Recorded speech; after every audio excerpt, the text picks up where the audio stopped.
जय अंबे विद्यार्थी मित्रों, जय अंबे ग्रुप ऑफ स्कूल में आप सबનું हार्दिक स्वागत है। गुड मॉर्निंग विद्यार्थी मित्रों। આજનો આપણો વિષય છે એસપીસીસી ધોરણ 11 અને આજનો આપણો ટોપિક છે લેખિત માહિતી સંચારની પદ્ધતિ। એટલે જેવી રીતે આપણે મૌખિક માહિતી સંચારની પદ્ધતિ શીખી ગયા તેવી જ રીતે આપણે લેખિત માહિતી સંચારની પદ્ધતિ શીખીશું। તો એ પદ્ધતિ શીખતા પહેલા એનો અર્થ શીખીએ। લેખિત માહિતી સંચારની પદ્ધતિ એટલે માનવ જાતના વિકાસ સાથે લિપિ અને છાપકામની શોધ થઈ કે જ્યારે લિપિ અને છાપકામનો જ્યારે અભાવ હતો ત્યારે કે જ્યારે દાખલા તરીકે કાગળ અસ્તિત્વમાં નહીં હતા ત્યારે કઈ પદ્ધતિ પ્રચલિત હતી? મૌખિક। તો ધીમે ધીમે કાગળની શોધ થઈ એટલે કહેવાયું છે કે માનવ જાતના વિકાસ સાથે લિપિ અને છાપકામની શોધ થઈ જેના કારણે માહિતી સંચારની બીજી પદ્ધતિ એટલે લેખિત। સમજાઈ ગયું કે ધીમે ધીમે કાગળ પેન અસ્તિત્વમાં આવ્યા અને છાપકામની શોધ થઈ જેના કારણે બીજી પદ્ધતિ અસ્તિત્વમાં આવી। તો બીજી પદ્ધતિ કઈ છે? લેખિત। તો એવી પદ્ધતિ એટલે કે લેખિત માહિતી સંચારની એવી પદ્ધતિ છે કે જેમાં માહિતીને યોગ્ય લિપિમાં ચોક્કસ શબ્દોની પસંદગી કરી સુયોજિત ક્રમમાં એટલે કે એનો ક્રમ જાળવવો જરૂરી છે। દાખલા તરીકે બોલનાર દ્વારા છે મૌખિક રીતે રજૂઆત થાય તેવી જ રીતે આની અંદર પણ યોગ્ય શબ્દોને ક્રમમાં ગોઠવવા પડે છે એટલે સુયોજિત ક્રમમાં ગોઠવવાની પ્રક્રિયા એટલે લેખિત માહિતી સંચારની પદ્ધતિ। આ પદ્ધતિ કઈ છે? બીજી। ખ્યાલ આવી ગયો? ફરીથી એકવાર જોઈ લઈશું કે લેખિત માહિતી સંચારની પદ્ધતિ એટલે એવી પદ્ધતિ કે જેમાં માહિતીને યોગ્ય લિપિમાં એટલે કે એ જે ભાષા લખતી વખતે જે શબ્દો છે તેને યોગ્ય લિપિમાં લખાણ કરવું પડે છે અને ચોક્કસ શબ્દોની એટલે કે એની આપણે ફોર્મ્યુલા બનાવવી પડે છે કે આપણે પહેલા કયો શબ્દ રજૂ કરીશું એના પછી કેવી રીતે રજૂઆત કરીશું તો સામેવાળા વ્યક્તિ સુધી પ્રભાવિત થઈ શકે એટલે ચોક્કસ શબ્દોની પસંદગી કરવામાં આવે છે અને આયોજનબદ્ધ સુયોજિત ક્રમમાં ગોઠવવાની પ્રક્રિયા। તો એને આપણે યોગ્ય ક્રમમાં ગોઠવીશું કે આપણે જ્યારે લેખિત એટલે કે માહિતી જ્યારે લખીને મોકલવામાં આવે છે ત્યારે પહેલા કયો શબ્દ લખીશું અને ત્યાર પછી આપણે કયા શબ્દનો ઉપયોગ કરીશું તેને ચોક્કસ ક્રમમાં ગોઠવવા પડે છે। એટલે કહી શકાય કે આ પદ્ધતિ પણ વ્યક્તિ વચ્ચે વાતચીત થઈ શકે છે, વ્યક્તિ જૂથ સાથે, જૂથ વચ્ચે અને જૂથ વ્યક્તિ સાથે પણ વાતચીત કરી શકે છે। પરંતુ કઈ પદ્ધતિ? તો લખીને જે માહિતી મોકલવામાં આવે છે તેને લેખિત માહિતી સંચાર કહેવામાં આવે છે। તો આનો અર્થ સમજાઈ ગયો? હવે આપણે લેખિત માહિતી સંચાર પદ્ધતિના ફાયદાઓ શીખીશું। આ લેખિત માહિતી સંચાર પદ્ધતિ સ્થળ કાળના બંધન વગર એટલે આમાં સ્થળ કોઈ નક્કી હોતું નથી, સમય પણ કોઈ નક્કી હોતો નથી, વ્યક્તિ ગમે તે સ્થળે અથવા ગમે તે સમયે આ માહિતી લખી શકે છે અને માહિતી મોકલી શકે છે। ખ્યાલ આવી ગયો? એટલે કહેવામાં આવ્યું છે કે સ્થળ કાળના બંધન વગર આ માહિતી શક્ય છે। એના માટે કોઈ ચોક્કસ સમય ફાળવવામાં આવતો નથી કે કોઈ ચોક્કસ જગ્યા એટલે કે સ્થળ પણ પસંદ કરવામાં આવતું નથી। દાખલા તરીકે વ્યક્તિ ઘરે હોય તો ઘરે પણ જઈને લખી શકે છે, કંઈક ઓફિસે જતો હોય તો એ ઓફિસે જઈને પણ લખી શકે છે। એટલા માટે એની કોઈ ચોક્કસ ફાળવણી કરવામાં આવી નથી। ત્યાર પછી આ માહિતી સંચાર પદ્ધતિમાં ભૌતિક સાધનોનો ઉપયોગ થતાં તે નિઃશુલ્ક રહેતી નથી છતાં સાથે સાથે વધુ પડતી ખર્ચાળ પણ નથી।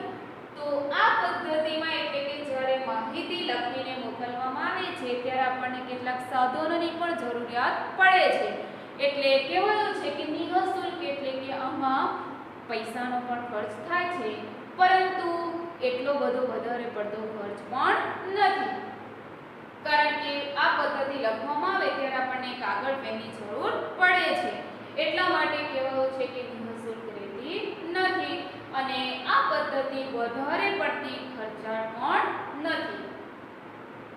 આ માહિતીને વ્યવસ્થિત જાળવણી થતા સાચવણી, એટલે આ પદ્ધતિ એવી છે કે જ્યારે આપણે રજૂ કરતી વખતે જો ભલે માહિતી લખીને મોકલવામાં આવે, પરંતુ આ માહિતીને ચોક્કસ ક્રમમાં ગોઠવવામાં આવે છે અને આયોજનબદ્ધ લખવામાં આવે, એટલે વ્યવસ્થિત રીતે મુદ્દાઓને જાળવી પણ શકાય છે અને એને સાચવી પણ શકાય છે. સાચવણી એટલે આ પદ્ધતિ એટલે કે લખાણ જે છે એ પદ્ધતિને લાંબા સમય સુધી પણ સાચવી શકાય છે. ખ્યાલ આવી ગયો? એટલે વ્યવસ્થિત જાળવણી પણ કરી શકાય, એટલે કે ક્રમબદ્ધ લખી પણ શકાય, ગોઠવી પણ શકાય અને એની લાંબા સમય સુધી સાચવણી પણ થઈ શકે છે. ત્યાર પછી આગળના ફાયદાઓ જોઈશું. આ પદ્ધતિ કાયદાકીય રીતે અધિકૃત અને પુરાવા સ્વરૂપે ઉપયોગ. અગાઉ આપણે શીખી ગયા છે કે સાચવણી, આ શબ્દ આપણે જોઈ ગયા, તો જે રીતે આપણે એની સાચવણી શાના માટે કરી છે, તો આ માહિતીને કાયદાકીય રીતે ઉપયોગી ગણવામાં આવી છે. તો જ્યારે જરૂર પડે ત્યારે આ માહિતીને રજૂ કરી શકાય છે અને ફરીથી એનો ઉપયોગ પણ કરી શકાય છે.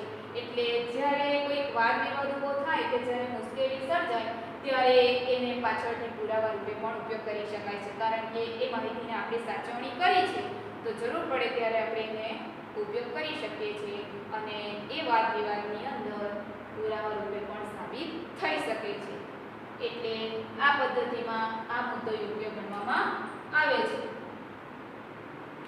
ત્યાર પછી આ માહિતી સંચારની પદ્ધતિમાં પૂરતો સમય મળતો હોવાથી પ્રસ્તુતિ વિશે સભાનપણે પ્રયત્નો અને રજૂઆતને સુધારી મઠારીને અસરકારક અને ક્ષતિરહિત બનાવી શકાય. ક્ષતિરહિત એટલે ખામી રહિત. દાખલા તરીકે આમાં જ્યારે લેખિત માહિતી સંચાર જ્યારે કરવામાં આવે છે ત્યારે માહિતી લખવામાં આવે છે અને વ્યક્તિ લખ્યા પછી એનો ફરીથી અભ્યાસ કરે છે અને એને પાછળથી એવું જણાય કે અહીં કોઈક શબ્દો લખવાના બાકી રહી ગયા હોય અથવા તો કોઈક વાક્ય લખવાનું બાકી રહી જાય ત્યારે વ્યક્તિ આ ફરીથી માહિતી અંદર એડ કરી શકે છે, એટલે કે એમાં ઉપયોગ કરી શકે છે અને લખી શકે છે. એટલે કહેવાયું છે કે રજૂઆતને સુધારી શકાય છે. બરાબર કે ક્યારેક લખતી વખતે આપણે શબ્દો લખી દઈએ છીએ અને પાછળથી જ્યારે આપણે વાંચીએ છીએ ત્યારે એવું લાગે છે કે ના આ શબ્દનો ઉપયોગ બરાબર થયો નથી, તો એ વાક્યને આપણે સુધારી કરીએ છીએ, મઠારી દઈએ છીએ અને આ માહિતીને આપણે યોગ્ય બનાવી દઈએ. એટલે માહિતી કેવી થઈ જાય? અસરકારક. અસરકારક એટલે કે સામેવાળા વર્ગને બરાબર સમજાય અને ક્ષતિરહિત એટલે કે ખામી જે રહેલી છે એ ખામીને આપણે શું કરી દીધું છે? સુધારી દીધું છે, એટલે ક્ષતિરહિત બનાવી શકાય. એટલા માટે આ લેખિત પદ્ધતિના ફાયદાઓ બતાવવામાં આવ્યા છે. ત્યાર પછી આ પદ્ધતિમાં જવાબદારી જે તે વ્યક્તિ ઉપર લાદી શકાય. તો લેખિત માહિતી સંચારની પદ્ધતિની અંદર જે માહિતી લખીને મોકલવામાં આવેલી છે એ માહિતીનું જે સાંભળનાર વ્યક્તિ છે એને સાચવણી કરેલી હોય, બરાબર, તો એ જ્યારે કંઈક એમાં ખામી રહી જાય, અગાઉના મુદ્દામાં આપણે શીખી ગયા કે કોઈ ક્ષતિ રહી જાય એટલે કે ખામી રહી જાય તો એને સુધારી શકાય. પરંતુ એ વ્યક્તિ કદાચ ભૂલથી કોઈ શબ્દ એવા લખાઈ જાય તો અર્થનો અનર્થ થઈ જાય અને ક્યારેક મુશ્કેલી સર્જાય ત્યારે જે તે વ્યક્તિ લખાણ કરનાર છે એ વ્યક્તિને જવાબદાર ઠેરવી શકાય છે. અગાઉ આ પદ્ધતિમાં જે તે સંસ્થાની એક સૂત્રતા બક્ષે છે. એક સૂત્રતા એટલે કે જ્યારે આપણે મૌખિક પદ્ધતિ એવી છે કે જે સામસામે ચર્ચા થાય છે, જ્યારે લેખિત પદ્ધતિ એવી છે કે લખનાર અને સાંભળનાર વ્યક્તિ અલગ અલગ સ્થળ ઉપર રહે છે એટલે એ બંને સામસામે હોતા નથી. એટલે લખનાર અને સાંભળનાર એ બંને અલગ અલગ જગ્યાએ રહે છે. એટલે જે લખનાર છે એ વ્યક્તિને આપણે શું કહીશું? એક સૂત્રધાર. એટલે અત્યારે હાલમાં જે લખે છે તે એક જ વ્યક્તિ લખનાર છે અને એ માહિતી પછી સાંભળનાર સુધી પહોંચે છે. એટલે જે તે સંસ્થાની એક સૂત્રતા બક્ષે છે. એટલે ઉપર કહેવાય છે કે જવાબદાર ફેરવી શકાય છે. ત્યાર પછી જે તે સંસ્થાની આગવી છાપ, એટલે આ લેખિત માહિતી સંચારની જે પદ્ધતિ છે, જે દાખલા તરીકે પત્ર લખવામાં આવ્યો હોય કે કાગળ લખવામાં આવ્યો હોય તો એ માહિતી જે કોઈ ચોક્કસ ક્રમ હોય, કોઈ એનું આયોજન વ્યવસ્થિત હોય અને એ જે અસરકારકતા જે બક્ષે છે અને એ જો પત્ર સાંભળનાર સુધી જો માહિતી યોગ્ય રીતે પહોંચી જાય અને જો પ્રતિભાવ ઝડપથી મળે તો એવું કહેવાયું છે કે જે તે સંસ્થાની આગવી છાપ પણ ઊભી કરી શકાય છે. તો વિદ્યાર્થી મિત્રો, એના લેખિત માહિતી સંચાર પદ્ધતિના ફાયદાઓ તમને ખ્યાલ આવી ગયો હશે. તો આ જે આપણે ફાયદાઓ જોયા છે એના કારણે કેટલીક મર્યાદાઓ પણ છે. તો એના પછી આપણે મર્યાદાઓ શીખીશું.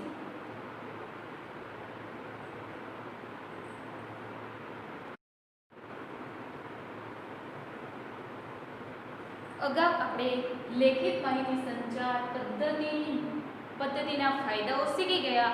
હવે આપણે લેખિત માહિતી સંચાર પદ્ધતિની મર્યાદાઓ વિશે માહિતી શીખીશું કે એના જે ફાયદાઓ નક્કી થયા છે એ પ્રમાણે એની મર્યાદાઓ પણ નક્કી હોય જ છે. તો મર્યાદાઓ જોઈશું.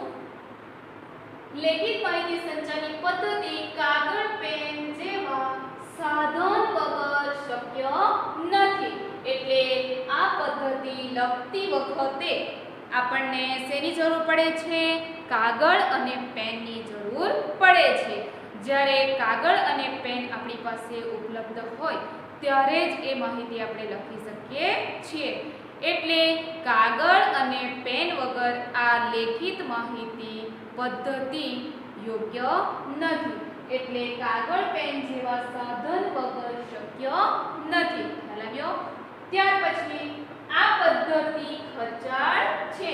શાના માટે? તો લખવા માટે આપણને શેની જરૂરિયાત પડે છે? કાગળ અને પેનની. તો આપણે આ માહિતી લખવા માટે કાગળ અને પેન ખરીદવા પડે છે.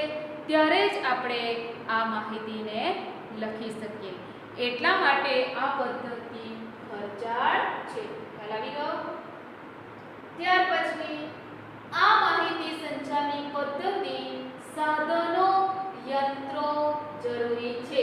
એટલે કે આ માહિતી લખવા માટે સાધનો અને કેટલાક યંત્રોની પણ જરૂરિયાત પડે છે. તેથી તેમની ખરીદી અને જાળવણીની જવાબદારી ઊભી થાય છે. એટલે આ માહિતી લખવા માટે કેટલાક આપણને સાધનો પણ જરૂરી છે. એટલે પહેલા આપણે સાધનો વસાવવા પડે છે. ત્યાર પછી કેટલાક યંત્રોની પણ જરૂરિયાત પડે છે. અને યંત્ર એટલે કે દાખલા તરીકે આપણે માહિતી મોકલવાની છે તો કેટલીક વખત આપણે ટપાલ દ્વારા પણ સંદેશાવ્યવહારની જરૂર પડે છે અથવા તો મોબાઈલ ફોન દ્વારા પણ આપણે મોકલી શકીએ છીએ, ઈમેલ કરી શકીએ છીએ. તો વગેરે આપણને સાધનો અને યંત્રોની પણ જરૂરિયાત પડે છે. તો એમના માટે આપણે શું કરવું પડે છે? ખરીદી અને જાળવણીની જવાબદારી ઊભી થાય છે. તો એ ખરીદવા માટે આપણને શેની જરૂરિયાત પડશે? તો પૈસાની. એટલા માટે કહેવાયું છે કે આ પદ્ધતિ સૌથી ખર્ચાળ છે. ખ્યાલ આવી ગયો? વિચારોની આયોજનપૂર્વકની રજૂઆત. તો આ પદ્ધતિમાં લખાણ કરતી વખતે સૌપ્રથમ વિચારોની આયોજનપૂર્વક રજૂઆત એટલે તમે જે વિચારો છો, વિચાર્યું છે તે પ્રમાણે જ લખી શકાતું નથી. એટલા માટે જે ચોક્કસ શબ્દોનો આપણે ઉપયોગ કરીશું, ચોક્કસ ભાષા, અને એ ભાષાને આપણે યોગ્ય ક્રમમાં ગોઠવવામાં આવે છે. અને ત્યાર પછી નીતિ નિયમ મુજબ એટલે કે ચોક્કસ ફોર્મ્યુલા બનાવવામાં આવે છે અને એ આધારે જ આપણે લખાણ લખી શકીએ છીએ. ખ્યાલ આવી ગયો? ત્યાર પછી વધુ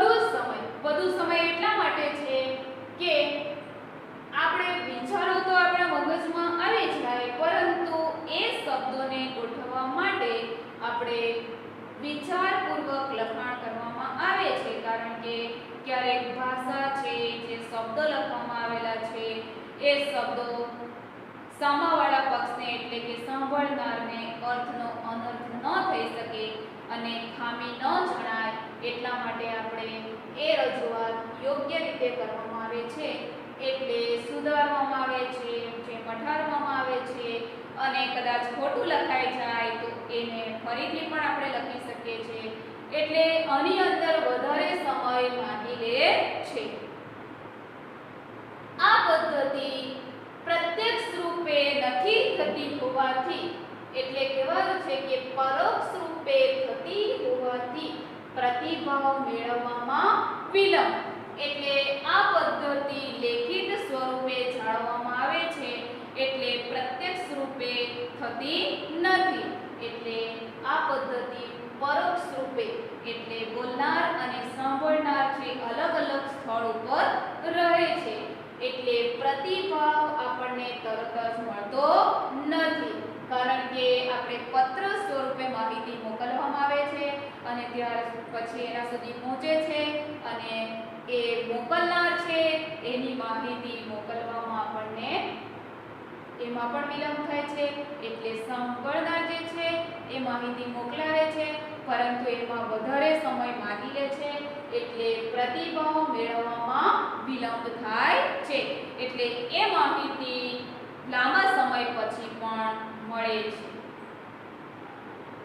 સફળતાપૂર્વકની પૂર્ણતા વિશે પ્રશ્નો સર્જાય એટલે અગાઉ આપણે જોયું કે આ માહિતી પરોક્ષ રૂપે થાય છે એટલા માટે જ્યારે પરોક્ષ રૂપે થાય એટલે કે બોલનાર અને સાંભળનાર અલગ અલગ સ્થળો પર છે અને કેટલીક વખત પોતાના જે શબ્દો વાપર્યા છે જે લખાણ છે એનો ઉકેલ ન થાય તો સાંભળનાર વચ્ચે પ્રશ્નો સર્જાય છે એટલે એ માહિતી મોકલવામાં વિલંબિત થઈ જાય છે એટલા માટે ક્યારેક આપણને અસફળતા મળવાના પણ પ્રશ્નો સર્જાય છે. ખ્યાલ આવી ગયો? ત્યાર પછી બોલનાર અને મોકલનારની સમજ, ભાષા તથા રજૂઆતની પકડ તથા સચોટતા ઉપર આધાર રાખે છે એટલે જે બોલનાર છે અને જે મોકલનાર છે બરાબર બોલનાર એ કોણ છે?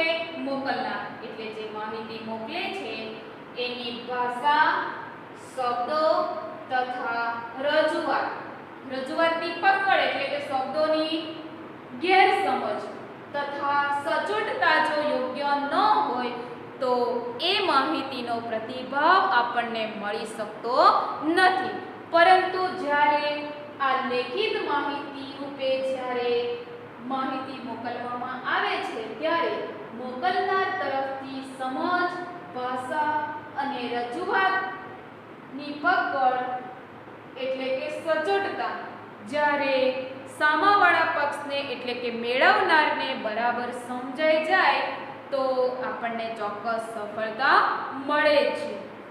ખ્યાલ આવી ગયો?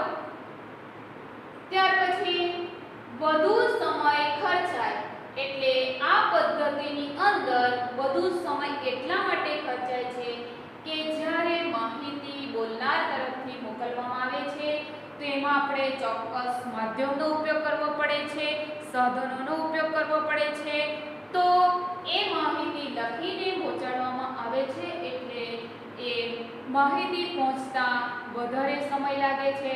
કેટલીક વખત જો સ્થળ દૂર હોય તો એ સ્થળ અને કાળના બંધન વગર છે ગમે ત્યાં સુધી તમે સંદેશો મોકલી શકો બરાબર એ ચોક્કસ સમય દરમિયાન તમે પત્ર વ્યવહાર કરી શકો છો પરંતુ કેટલીક વખત એવું પણ બને છે કે કોઈક સાધનોના અભાવના કારણે માહિતી પહોંચવામાં વિલંબ થઈ જાય તો આપણને માહિતી ઝડપથી મળી શકતી નથી એટલા માટે કહેવાયું છે કે પત્ર દ્વારા માહિતી મોકલવામાં આવે છે અને મોકલનાર તરફથી પણ એ વધુ સમય માંગે છે અને પ્રતિભાવ મેળવવામાં પણ વિલંબ થાય છે એટલે આ પદ્ધતિની અંદર સમય વધારે માંગે છે. ત્યાર પછી બંને પક્ષે સાક્ષરતા અને અક્ષર જ્ઞાન હોવું જરૂરી છે તો લેખિત માહિતી સંચાર કરતી વખતે આ પદ્ધતિ લખવામાં આવે છે એટલે બંને પક્ષ એટલે કયો પક્ષ? એક તો બોલનાર અને બીજો પક્ષ કોણ છે? સાંભળનાર તે બંને કેવા હોવા જોઈએ? અક્ષર જ્ઞાન એટલે એને લખતા વાંચતા આવડતું હોવું જોઈએ, તો જે માહિતી મેળવી શકશે અને મોકલી શકશે, એટલે કે જે પોતાનો પ્રતિભાવ છે એ પણ લેખિત સ્વરૂપે જ મોકલવામાં આવે છે. જ્યારે આ પદ્ધતિઓ આપણે જોયેલી ત્યારે શીખેલા કે લેખિત પદ્ધતિ એટલે શું, તો જે સ્વરૂપે માહિતી મોકલવામાં આવેલી હતી એ જ સ્વરૂપે સાંભળનાર તરફથી પણ મોકલવામાં આવે છે. ખ્યાલ આવી ગયો? એટલે બંને પક્ષ કેવો હોવો જોઈએ? સાક્ષરતા અને અક્ષર જ્ઞાન. ત્યાર પછી નબળી અભિવ્યક્તિની મર્યાદા, કે આ પક્ષની અંદર જે સાંભળનાર વર્ગ છે એ જો પોતાની જે ભાષા છે, જે શબ્દો છે, જે રજૂઆત છે એ જો યોગ્ય રીતે સમજી ન શકે તો આ પદ્ધતિમાં કેટલીક વાર અસફળતા પણ મળી શકે છે. ખ્યાલ આવી ગયો? તો આ પદ્ધતિની અંદર આ પ્રમાણેની મર્યાદાઓ છે. તો જે પ્રમાણે એના ફાયદાઓ નક્કી હોય છે તે પ્રમાણેની મર્યાદાઓ પણ નક્કી જ હોય છે. ખ્યાલ આવી ગયો હશે આ મર્યાદાઓ? તો આના પ્રમાણે તમારે આ મર્યાદાઓ યાદ રાખવાની. થેન્ક યુ વિદ્યાર્થી મિત્રો.